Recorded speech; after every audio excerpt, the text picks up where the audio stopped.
Okay, real talk. I am not very good at giving gifts.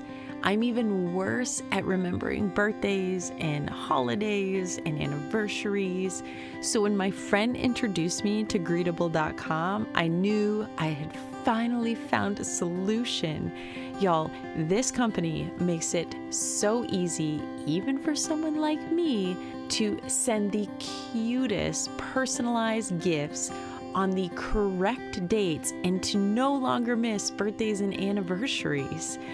You get to go on their website, you can pick the packaging from all these adorable prints and designs, you can personalize it with photos and messages, and then here's the best part.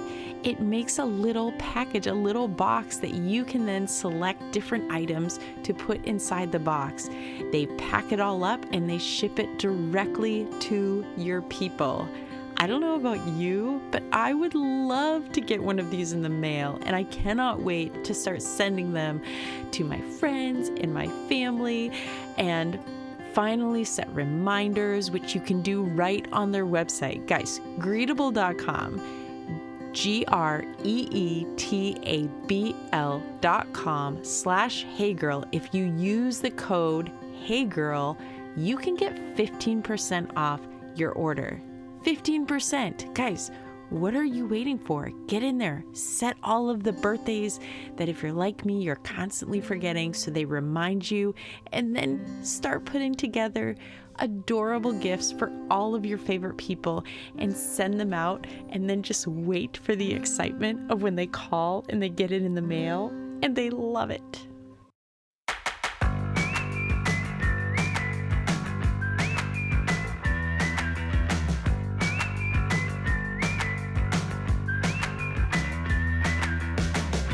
Welcome to Season 5 of the Hey Girl podcast with your host and my mom, Bethany Needham.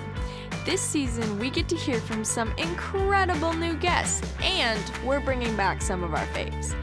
Each guest will share their story of running their race in their place, and we hope they inspire you to do the same.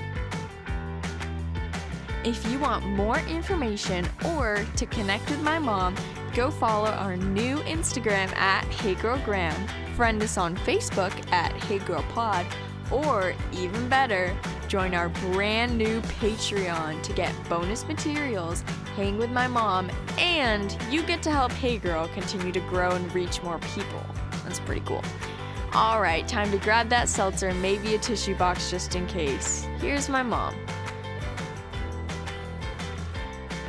All right, girls. On this episode of Hey Girl, we have my friend Danielle Doan. But before we get to our episode, I wanted to have a little bit of a real talk with y'all. You've heard me talk about it in different places. Maybe you've seen it on our Instagrams or Facebook. But season 5 for Hey Girl is coming with kind of some new things.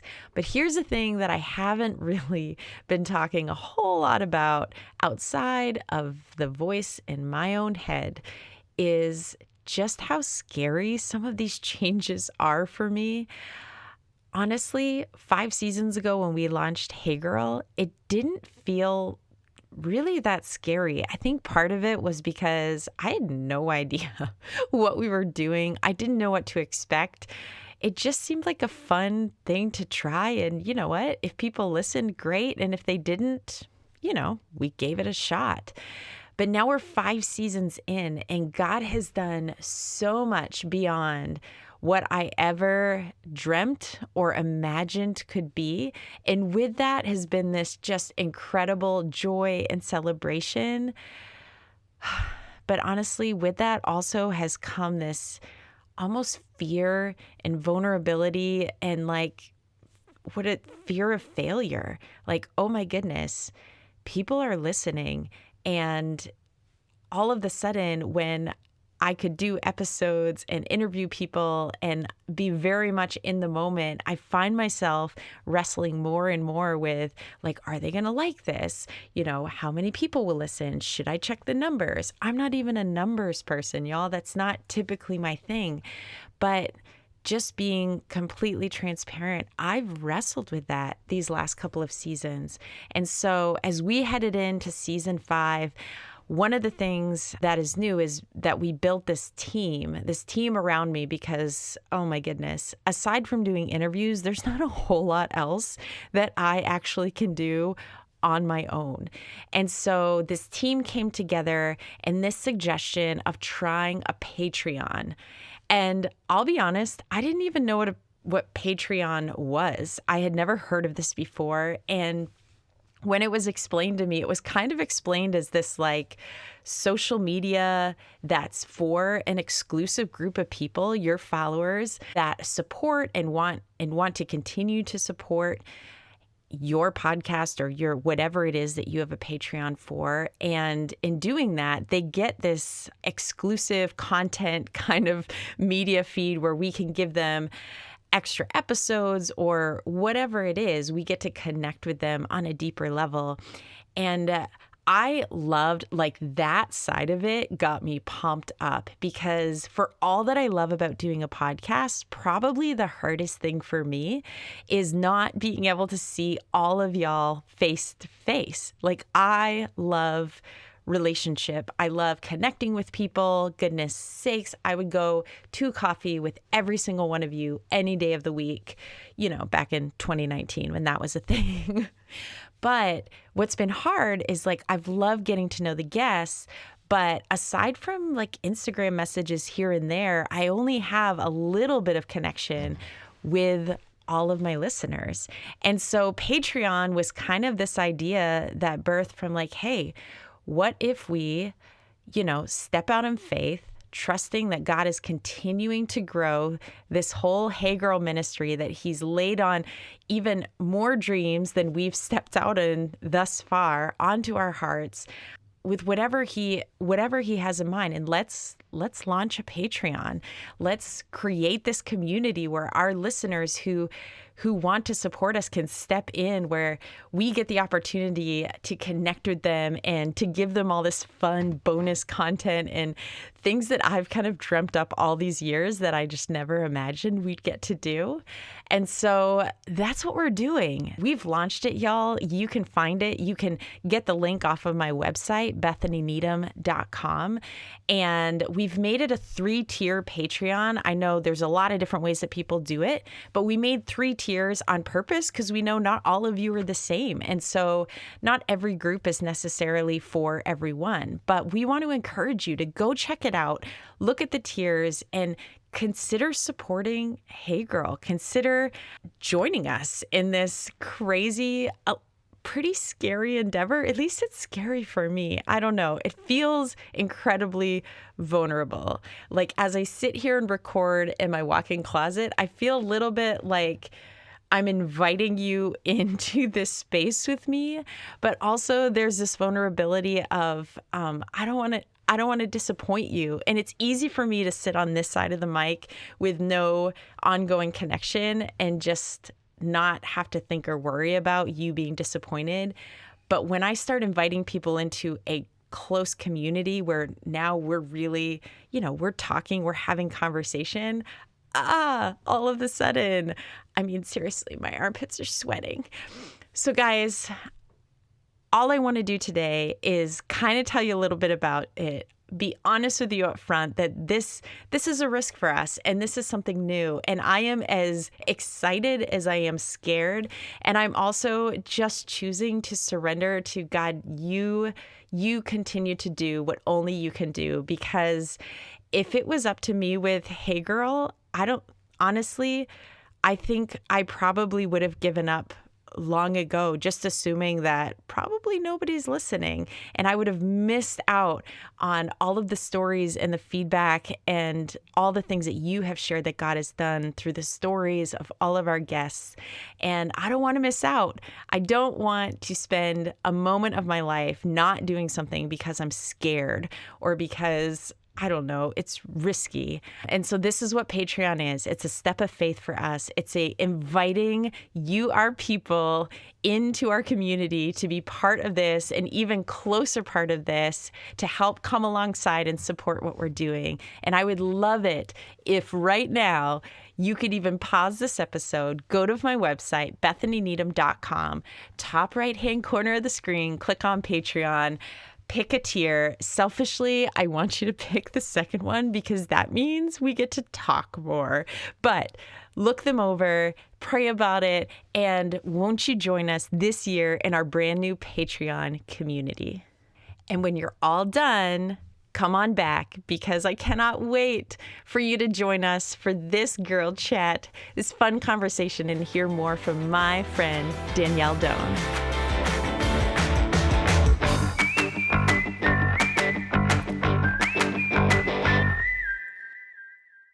Okay, so Danielle, part of why I thought it'd be so great to have you is because real life, we are still in the middle of a stinking global pandemic, okay? Which is, I'm sure this will come up lots and lots, but you are not only my real life friend, you have really become one of my dearest pandemic friends.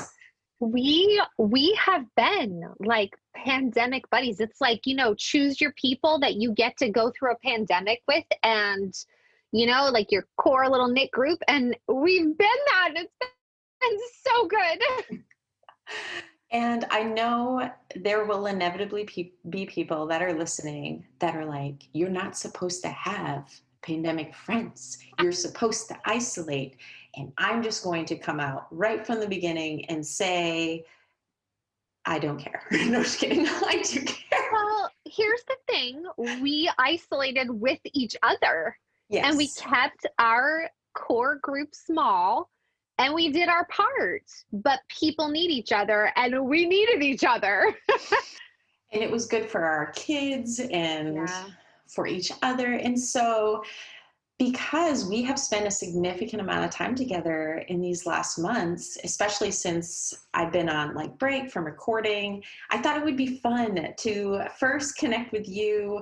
I know we've had you on the podcast before. I'm putting you in that category of one of our faves to bring back. And so why don't we start for somebody who's listening for the first time and just kind of introduce yourself, pretend like we don't know each other. Who is Danielle Doan? I feel like that is one of the most loaded questions. Who are we? Who are you really? Because I don't even know half the time. But I guess I'm a mom, which I love my kids, although they're getting older now. So that's a whole new phase of life, figuring out how to transition into that. Yeah, I've got like teenagers now, which is weird. And I have been married to my husband for, oh gosh, how long have we been married? I want to say 16 years. I'm pretty sure. So in our marriage, my husband is the one that's really good with dates and all those things. He remembers it all. I'm not so good with things like that. But I know that we've been married for a while and that I love him. I still love him. So we're good, right? That's most important. You have your bases covered. I do have a little fur baby. Bailey is upstairs barking right now, her head off, because she doesn't know what to do with herself now that the kids have gone back to school after being home for 6 months. I think we're all just kind of in this transition period again. 2020 has been the year of, I don't know what's going on, but we're going to figure it out. It's so true. I've heard so many great themes for 2020 and like words for this year. I still crack up over the little like memes that come up, but I'm always like, yep, 2020. It's like that. That would happen. Or sure, yeah, why not? Like it's 2020. I guess you can say I'm a health coach. I like to think of myself as your hype girl. So people who are looking to work on their health, wellness, overall spiritual well-being, because it's all connected. Sometimes we think, oh, I want to lose weight, I want to be healthier, but it's really everything together. And I'm your hype girl. So that's what I've decided is my official title. Yes. I'm gonna be in your corner, cheering you on. As that's what I do. I'm a professional hype girl. You totally need to get like the name badge or the plate for your desk. Danielle Doan, professional hype girl. It's so true. And honestly, whether you're on a fitness journey or whatever health journey, I feel like all of us need a hype person in our life. Like, isn't that the Barnabas of scripture? Like, we need that person that's like cheering us on and like, you go. So I can attest to the fact that you are for sure one of those people in my life, which I greatly appreciate. We obviously talked about, we've connected a lot these last few months, but reality is, COVID or this whole thing, it's changed for a lot of us what are, in Hey Girl, we say all the time, run your race in your place. And then all of a sudden, for most, if not all of us, our race and our place just got like turned upside down and with no roadmap or any, this is how people have done it before us kind of thing. It's just this just craziness. So tell me first, in terms of how all of this has impacted your life and just maybe even like the positive and the negatives in terms of your place and where you're at. Well, the really interesting thing is last year was a huge transitional year for our family and my kids when the pandemic all came about, were just getting into the groove of a brand new school.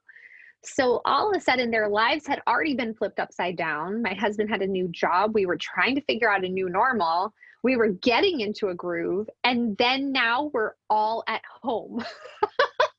I was like celebrating in my own way because like I'm sad when my kids go back to school. I love being with them. But I was like this new phase of life. All my children were going to be at school and I was going to be able to have focused work time and get into a groove and, like find my rhythm in this new normal. And then it was all upended. And now everybody's home and we're all finding a new normal again. And so it was really challenging, like anything else, because I am the mom that's like, I am never going to homeschool. And I found myself with my 3 children being educated at home with 2 adults trying to work from home and not being able, air quotes, being able to go anywhere. And it was definitely challenging. It was hard. And now again, all of a sudden, after 6 months of figuring that out and having this wonderful summer where we just tried to start enjoying life again, my kids are back at school. And it's like this whole new normal again, because now not only are they back at a school that they didn't really get into the groove of, so it's still kind of new, but now they have to figure out COVID school, which is complete from anything they've ever faced before. So it's just like, this is the year of constantly, I actually, I told one of my friends the other day, I really like the show Friends. I'm kind of a like diehard Friends fan. And I said, this is the year of pivot. Pivot. That's if you've ever watched the show, that's like a big thing, but we're constantly pivoting. And I don't think it's a bad thing because I've just seen so much growth in my children, in my own. I think God's, working on the weeds in my soul. And even in my business, it's just been amazing to see God work through all the struggles. Pivot has been one of my favorite in terms of like words for 2020. Pivot. So using that same word, pivot, right? Going back to when everything first kind of shut down, our kids came home to do their schooling.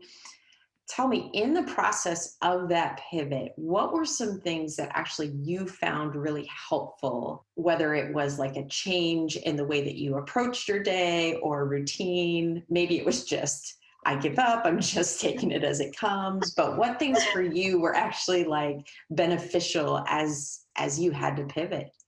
I had gotten out of I read the book Miracle Morning a few years ago and it was actually 2 years ago, and got into a really good morning routine. I am I am a night owl. I do not like mornings. I am a reformed morning hater, I say, because mornings were just a struggle for me. But 2 years ago, when I started to really commit to this miracle morning, I saw such a difference in my whole day. And I had always said, well, you can read your Bible any time of day. Like God doesn't need you in the morning. But it was amazing the shift I found in my own self reading my Bible first thing in the morning. So, we can always learn and grow more. And I had gotten away from that. So, really getting up before my children, even if it was 30 minutes before that first child, my early bird was going to be up, and having that quiet time, having the time to focus, make sure I've done my little checklist of things. It was so good to get back into that routine. And I lost it a little bit over summer again because we had late nights and bonfires and beach trips and all that. But I'm finding even this week, this first week of school, getting back into that morning rhythm is just, it's life-giving. It really is. And even when everything goes haywire, like yesterday, having that time in the morning, I still find it so, so valuable. I love that too, in terms of you incorporating or kind of taking something during that pivot time and putting it into practice and then carrying it through yet another pivot. Like, this is something that is important, whether it's stay at home, kids at home, or kids at school, everybody back to work. And I'm with you. I think we grew up similarly in terms of church or not church, but basically our own faith. And for me, wrestling with the balance of like obedience versus legalism / works, like trying to, I don't know, earn my salvation. And so the quiet time thing has always been this, like, do your quiet time first thing in the morning felt very like, shouldn't I be like wanting to spend time with Jesus? And so I was like you, I kind of went through that phase of almost like, well, I don't need to do it in the morning. It was almost like this, I had to make a point with it. Yes, like this rebellion, like, well, Yes. I'm going to spend my time with Jesus when I want to. Yes. Which we all know, the second you tell me to do something or not do something like that, I have a little rebellious podcast host inside of me. Yes. That just immediately wants to do the opposite. So I agree with you. Since I have apparently worked through that particular rebellion, I also find that mornings are just, when I miss that time with Jesus first thing in the morning, it just impacts my entire day. And I would not sit here and say you have to, like, it has to happen first thing in the morning. All I'm saying is that, like, I've experienced just like you, that it does make a difference. And so I love that that's something that you've carried all the way through. Tell me, what were some of your favorites in terms of just a different time in your life? The kids are home, calendars are wiped clean, can't spend time with other people, restaurants shut down. I don't even know what you did when Target was. Okay, I'm not going to lie. I only stopped going to Target for the first 2 weeks. And then I put on that mask and I still went to Target because honestly, Target was so, like, there weren't that many people there. So I went and I walked down every single aisle to keep my sanity. I'm surprised you made it 2 weeks, not gonna lie. I did make it 2 weeks. This was in the what is going on phase. And I'm like, hey, okay. And then I was like, yeah, I'm done. I'm going to Target. So then, other than Target being your sanity walk, what are some other parts of it that, like, even we're not on the, again, air quotes, other side of anything, but looking back from what we've walked through, what are some things that stand out in terms that you're just like, oh, I am grateful that we actually got to experience that? I think even just having my kids home, like stuck with us for that first 2 weeks, especially where we really didn't go anywhere. It was hard, but like I loved watching my daughter's cook. She was desperately trying to keep herself busy because she needs people so much. I loved that, but I look back at those times where we went and had our little parking lot gatherings and we tried to creatively get the kids together, skateboarding, and really just trying to honor the social distancing at first. But then realizing, hey, this is our core group and we're just assuming that risk together because God made us to need community, and we kept our, we kept our groups small and just let our children play. And it was really, I mean, we found new places to hike and we swam a lot and we found beaches to explore that were open, just all of those. I think that even though I don't know, everybody looks back at it like, oh, I felt this, we're all in this together. I look back at it, it's such a cool thing. I don't know. I don't know. I honestly, as much as like there've been so many pivots in 2020, I just view this year as being remarkably amazing. I don't know. Maybe it's I have not seen, I mean, I've seen sad, hard, crazy and just things, but like that's a part of life. I've just seen God work so much to help us work on relationships and be creative, and even down to how people have been, creative in their faith and trying to still get together, and online Bible study, and like just different things like that I have found remarkable. And I think it's pretty cool, actually. I don't know. I mean, we know that we're wired similarly, so I feel like before I even respond to it, I should just like state for those of you listening who are like, I don't see this the same way. It's okay, because I understand people have different ways they experience things, different way they see things. But I will say, I feel very similarly to you in that even some of the really, really difficult things that we look back on this year that's happened, I'm talking not even pandemic, since that has happened, and a lot of the unrest in our nation and different things, I look at it and I was like, it's not that these things just started happening in Mm-hmm. 2020. Racism didn't just become a thing since the pandemic, but, and I don't know how to say this without, but I feel like the gift of the pandemic is that our entire nation was slowed down to a pace that we could actually see what was happening around us if we chose to open our eyes and look around us.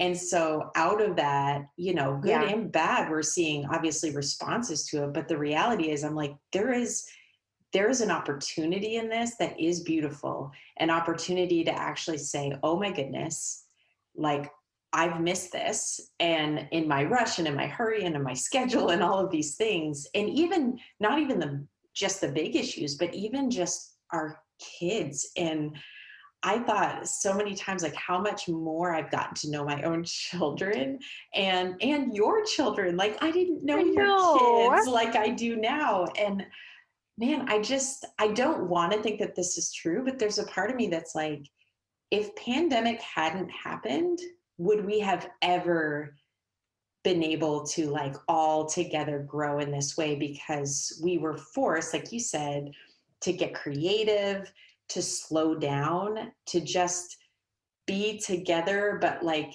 even in the creativity, it forced a lot of conversation because there's a lot of things we could have just done that we weren't inside watching movies.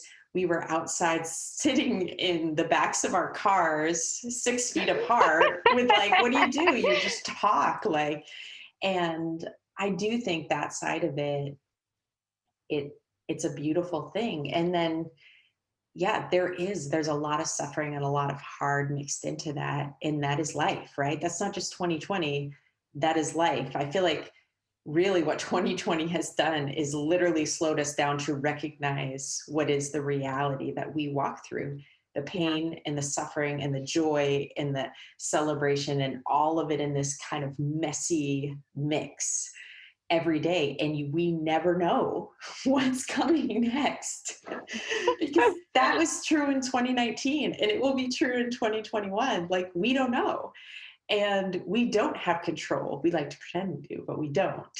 So yeah, I'm with you. I think, and I've been almost nervous to talk about it, but I feel like I'm being more open as I go along, that like, actually there's parts of it that I miss. I miss that my calendar, when it was empty and we didn't have anywhere to go and places to go. But at the same time, the whole message, even what we're doing with Hey Girl, is running your race in your place is that when things pivot, we need to pivot. Like we Yeah. can't cling to what was behind us. We can carry with us, like you described, things that we've learned and grown and relationships that have deepened. But now we move forward and we continue on. So tell me right now, with everything the way that it is, what is your race looking like these days? Because you mentioned your kids are back, your kids and my kids go to the same school. They're back at school. It's They weird. do. I love it. It is weird. It is. It's weird that they're back at school, but it's so good. Hmm. I mean, they came home the first day of school, and the joy as they're telling me, it just was, it was really good. It was good. As much as I think they have loved the situation of being home in some cases, like as they kind of, we figured it out and we found our small group of people and, they got to hang out with their friends. I think that they've missed a little bit of the structure of life, even if they would never admit that themselves. Yeah, for sure. So then, aside from kids, obviously you're Yeah, still doing your coaching. I am. Um, what does the pivot look like for you? And again, we're kind of like mid pivot, right? This is the first week of school. Yeah, we're still screaming pivot. Yes, we're still yelling. The couch is not around the corner. So, what does it maybe look like? You kind of are getting a taste of it. And then, what are you even in terms of preparing yourself for moving forward right now? This week has definitely been just transitional, but I am a very social person, as you know. So I am trying to figure out a schedule where I am not just working at home all day. As much as I love my job and I could work nonstop, because once I get in the groove, that hustle kicks in and I'm here for it. But I'm realizing from the very short amount of time that I did get to work by myself at home while the kids were at school, I'm realizing I have to be creative in making sure I still schedule in daily, like weekly interactions with people, breaking up my schedule, even if it just means going to Dunkin' Donuts and getting myself an iced tea, or taking the dog for a walk, or calling one of my coaches and helping mentor them, or meeting my friend in the car before car line. These are things that I have to make sure I incorporate because I don't do well alone. Um, as we learned in the pandemic, we need people. And as much as I love having time to focus on my work, and we've got some big goals, my team just hit a big goal today. Yay! And we are setting up for the next goal to finish out the year. So we're going to be like working hard on that together. And I'll have the time for those mentorship calls and the group calls and the check-ins and things like that, and just helping my people and my clients succeed. I have to make sure that I'm filling my soul as well. And that means intentional interactions with people every week. So I will be figuring that out. And the other thing too is my husband is home for part of the day. So I'm hoping we can get back to our day date. That was something we had started before the pandemic, and then all of a sudden we're not going anywhere. So I'm really looking forward to that because I do like him. I like him and I love him. So it'll be really fun to start getting back to our day date. I love that so much on so many levels. First, just your own awareness of who God's made you and how He's wired you, and not trying to stuff that down or work around it, but trying to do what you're called to do as the person that God's created you to be. So knowing you need, I need social whatever is not like I'm going to make myself sit in my office and get this done. It's no, I'm going to feed my soul. I'm going to be intentional. I think that's incredible. And I think it's a good lesson for all of us too, because that's something that I struggle with. The amount of time that I will try and crank out work out of a guilt mode, out of feeling like, oh my goodness, I'm so ADD, or I just need to focus, and realizing that I work better. And again, I need to plan it out, but I work better when I balance, being with people and being on my own and, having times of focus and then having times of intentionally not focusing, like just hiking in Yep. the woods and listening to the birds. So that's beautiful. And the date day, I concur. I'm looking forward to Andy and I picking up date days again. So it's such a fun thing. If you're like a listener and I feel like a lot of spouses right now are working from home.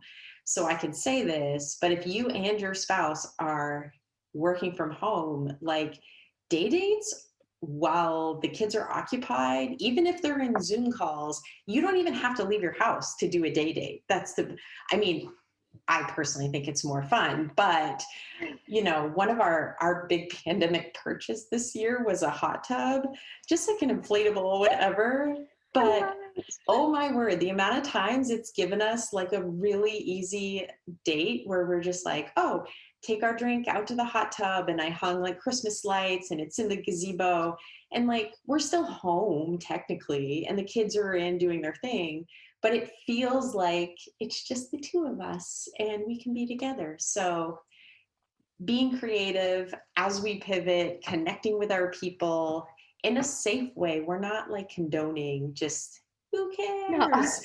I mean, Right.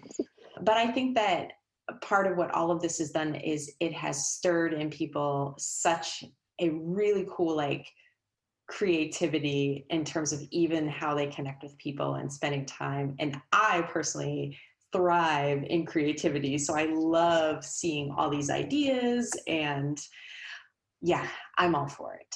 I'm all for it. So September, we've said it, you're in the midst of this pivot, all the things, but what are you most looking forward to in this next season? Again, not that you can control it, but as it looks right now, what has you most excited? Oh, wow. I feel like I don't even know what the rest of this year is going to look like, If nothing else, I have learned this year, do not try to plan anything. Um, I guess I'm just looking forward to really with my kids finding that new rhythm. Typically we have, big trips planned for Christmas and that might not happen. And, all these things we typically look forward to. I think it's just continuing that creativity and really just sinking into enjoying just right now and the rhythm we can get into with school and helping my kids still be able to connect with their people and find the fun and balance with the word. So yeah, I guess I'm just looking forward to a little rhythm to our life. If nothing else, I think that speaks to one of the most beautiful outcomes I've seen for many people from everything that we've been walking through is the appreciation and the intentionality and just being present in this moment. Because again, it's always been true, but we are more aware than ever of the fact that we don't even know what the next moment is going to bring. And so I feel Oh, like for me, it's like right there in my face every day that I can either embrace this moment and live it intentionally, or I can let fear or stress or whatever it is overtake, and knowing that it could be my last moment. Like, I don't know. And so I like that part. I don't live in like this paranoia. I just live in nope, I'm gonna live this moment as it is, and then we'll take on the next one when it comes. I have a quote that I recently heard, and I have just read it every day since then because I just feel like it is such a good quote for this year. So, the secret is Christ in me, not me in a different set of circumstances. Hmm. And that's Elizabeth Elliot. And I just, man, my soul needed that reminder because it's so easy to think, well, if this were just different, well, if this goes differently, well, if this changes in the future, because, we've got battling mask, no mask, like there's so many things going on right now that just feels so up in the air. And are we going to get the economy going? Like all these different things. But really, the secret is Christ in me, not me in a different set of circumstances. God has us in this place in our race for a purpose. And it's just like lean into it and let's find out why and what God has for us to do. Amen. I love that quote. Yeah. I need to frame that up on my wall. Maybe that'll go on my whiteboard wall. Oh, yeah. I love it. Danielle, thank you so much for Zoom chatting with me. And just, it's such a gift, not just to hear your story, but just to have your friendship, not just because of pandemic, but in general. So I'm so thankful for you. I know this is going to be an encouragement to our listeners. So thanks for giving your time.